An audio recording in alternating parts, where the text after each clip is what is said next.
নমস্কার, নতুন দিগন্তের একটি নতুন ভিডিওতে আপনাদের সবাইকে সুস্বাগতম। আজকের রেসিপি আফগানি চিকেন। ওই জন্য আমি চিকেনটাকে নুন, হলুদ, আদা, রসুন বাটা দিয়ে ম্যারিনেশন করে রেখেছি এক পাশে। আর আমি এবার একটা মশলা বানিয়ে নেব। পুদিনা পাতা, ধনে পাতা, পেঁয়াজ কুচি, বড় বড় পেঁয়াজ কুচি, 3-4টে লঙ্কা, আর আমি এখানে পেস্তা বাদাম দিয়েছি।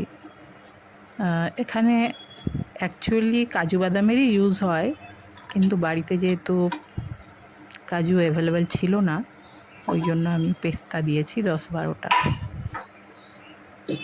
এবার এটার আমি খুব ফাইন পেস্ট বানিয়ে নেব। পেস্টটা ভীষণ খুব ভালো করে পেস্ট বানিয়ে নেব আমি 2-3 মিনিট ধরে। পেস্টটা রেডি হয়ে গেছে। এবার বাটিতে আমি একটা কাপে নর্মাল দই, না টক না মিষ্টি, নর্মাল দই আমি একটা বাটিতে নিয়ে নেব। আর 1 কাপ ফ্রেশ ক্রিম বিভিন্ন কোম্পানির বাজারে অ্যাভেলেবেল থাকে। যে কোনো ক্রিম, যে কোনো ফ্রেশ ক্রিম ওর মধ্যে দইয়ের সাথে মিশিয়ে আমি খুব ভালো করে ফেটিয়ে নেব। এরপর আমি যে পুদিনা পাতা আর ধনে পাতা পেঁয়াজের মিশ্রণটা বানিয়েছিলাম, ওইটা আমি এর মধ্যে ঢেলে দেবো। খুব ভালো করে এবার আমি বেশ খানিকক্ষণ ধরে মিশিয়ে নেব পুরো মশলাটা যেন ক্রিম বা দইয়ের সাথে খুব ভালোভাবে মিশে যায়। আমি খুব ভালো করে নাড়াচাড়া করে আমি এটা মিশিয়ে নেব। মেশানো হয়ে গেছে। এবার আমি এই মিশ্রণটাকে চিকেনের উপর ঢেলে দেবো। মিশ্রণটাকে চিকেনের উপর ঢালি কিংবা মিশ্রণের উপর চিকেনটা ঢালি, ব্যাপার একই।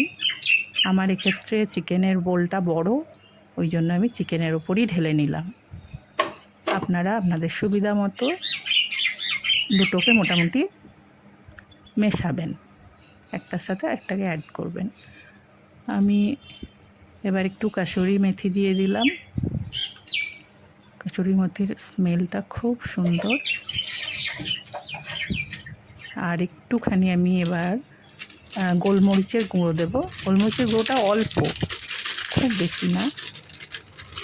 খুব বেশি গোলমরিচ পড়ে গেলে একটু তিতকুটে মতো একটা টেস্ট চলে আসবে, ওই জন্য। আর বড় চামচের 1 চামচ চাট মশলা, আর গরম মশলাটা 2 চামচ মতো গরম মশলা।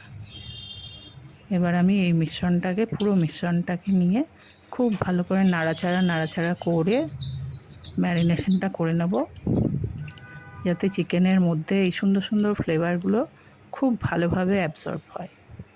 ওই জন্য আমি খুব ভালো করে বেশ খানিকক্ষণ ধরে নাড়াচাড়া করে নেব।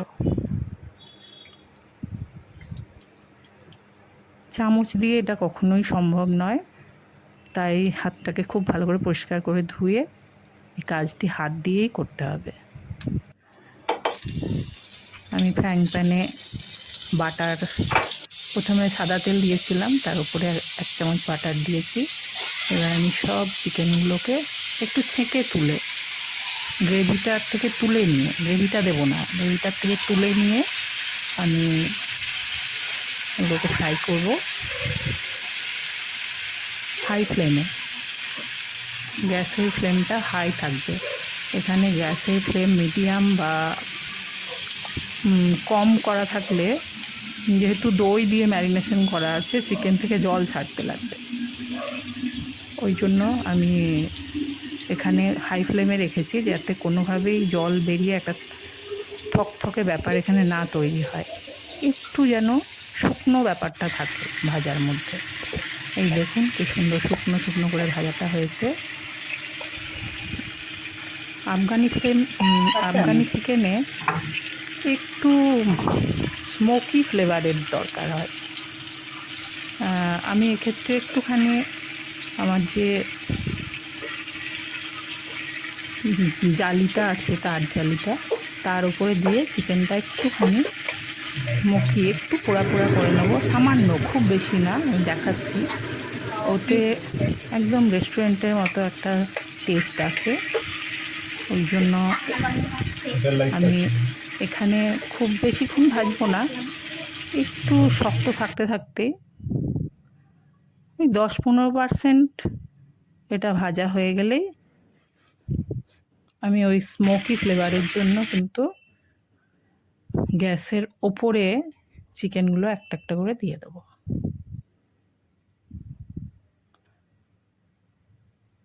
আমি একেবারেই তাওয়ার মধ্যে সব দিয়ে দিয়েছি, তাতে টাইমটাও বাঁচে আর গ্যাসও বাঁচে। ওই জন্য আমি গ্যাসের মধ্যে ফ্রাইং প্যানে একেবারেই সব দিয়ে দিয়েছি, আস্তে আস্তে করে নাড়াচাড়া করছি। হয়ে গেছে। এবার আমি একটুখানি স্মোকি ফ্লেভারের জন্য আমি চিকেনগুলোকে একটু একটু গ্যাসের ওপরে রাখবো। আর এই কাজটি খুব সাবধানে করবেন। আমরা বেশ 20-22 বছর ধরে এইসব রান্না বান্না করি, ওই জন্য আমরা মোটামুটি এগুলোতে অনেকটাই ধাতস্থ হয়ে গেছি। যারা নতুন, যারা তাদেরকে আমি সাজেস্ট করবো যে একটু সাবধানে রান্নাবান্নাটা করবেন। ওই জন্য যেহেতু এটা ডিরেক্ট আগুনে হাতটাতে লেগে যাওয়ার চান্স থাকে, ওই জন্য আস্তে আস্তে করে একটা চামচ দিয়ে আমি উল্টিয়ে পাল্টিয়ে স্মোকি ফ্লেভারের জন্য এই পদ্ধতিটি অবলম্বন করা। প্রথমে দুটো দিয়েছি, পরের বারে প্রায় সবই একসাথে দিয়ে আমি এই স্মোকি ফ্লেভারটা চিকেনের মধ্যে আনব। একদম জ্বালিয়ে দেব না, একটু জাস্ট একটু কালো একটা ভাব একটু একটু করে সাইড থেকে এলে আমরা সরিয়ে নেব চিকেনগুলোকে ওখান থেকে। এইভাবে সব চিকেনগুলোকেই করতে হবে চামচ দিয়ে আস্তে আস্তে করে। দেখুন আমি টাইম নিয়ে খুব সুন্দর করে একটা একটা করে করছি। সব একসাথেই দেবো ভেবেছিলাম, কিন্তু একসাথে দিলে কন্ট্রোল করা খুব মুশকিল হচ্ছে। একসাথে দিলে কোনোটা পুড়ে যাবে, কোনোটা আমি উল্টাতে পারবো না। ওই জন্য যতটা আমার কন্ট্রোলিংয়ের মধ্যে থাকে ঠিক ততটা করেই আমি দিচ্ছি। এইভাবে সবগুলোকে আমি, আমার এখানে 500 গ্রাম চিকেন আছে, ওই সবগুলোকে আমি এরকম একটা একটা করে।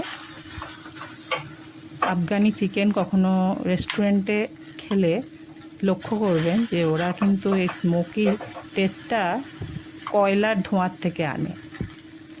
আমাদের বাড়িতে তো ওটা কখনোই সম্ভব নয়, ওই জন্য আমরা জাস্ট একটু চেষ্টা করলাম ডিশটার মধ্যে পরিপূর্ণতা আনার জন্য। ওই জন্য এই ফ্লেভারটার জন্য। নইলে কেউ যদি মনে করেন ওই বাটারে ফ্রাই করে তারপরও গ্রেভিতে দিতে পারেন, কিন্তু ওই যে ভালো আরও ভালো, এই আরও ভালোর প্রচেষ্টা চলছে, বেস্টের প্রচেষ্টা। যাই হোক, আমি বেশ সাবধানে চামচ দিয়ে পুরো, এক্ষেত্রে গ্রিলড থাকলে গ্রিল করা বেশ সুবিধা হয়, কিন্তু আমার কাছে এসব কিছুই নেই, তাই আমি এই কাঠজালির ওপর বসিয়েই সব গ্রিল করে দিলাম। আর এরপর খুব সহজ দুটো স্টেপ, আমার যেটার মধ্যে আমি চিকেনটাকে ভেজেছিলাম তার উপরে আমি যে বেঁচে থাকা যেখান থেকে চিকেনটা নিয়েছিলাম, যে বেঁচে যাওয়া গ্রেভিটা, সেই গ্রেভিটা আমি ওখানে ঢেলে দেবো। বাটিতে তলাতে একটু রয়ে গেছে, তাই বাটিতে জল দিয়ে আমি ওই গ্রেভিটাও দিয়ে দেবো।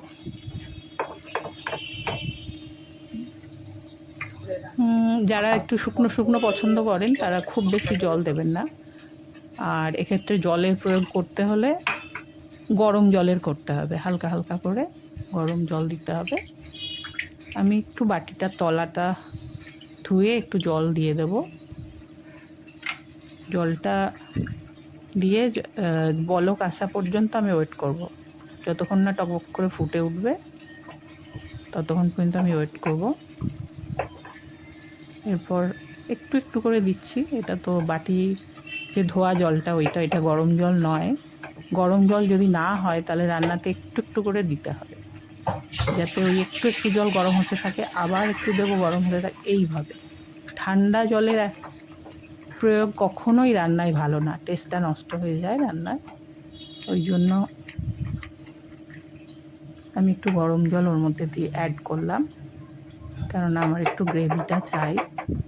যারা রুটি পরোটা দিয়ে খাবেন তারা একটু শুকনো শুকনো করে খেতে পারেন, কিন্তু আমারটা যেহেতু সাথে ফ্রাইড রাইস আছে ওই জন্য আমারটা একটু গ্রেভিটা পাতলাই থাকবে, খুব একটা ডিপ গ্রেভি নয়। এরপর আমি 2-3টে বলক এলেই আমি এটাকে চিকেনগুলো ওর মধ্যে আস্তে আস্তে করে ছেড়ে দেবো। আর ফ্লেমটা হাই ফ্লেমে আছে, হাই ফ্লেমে থাকবে। আমি অপেক্ষা করছি যে কখন ফুটে উঠবে। ফুটে উঠে গেছে, আমি ওই জন্য চিকেনগুলোকে এবার ছেড়ে দেবো।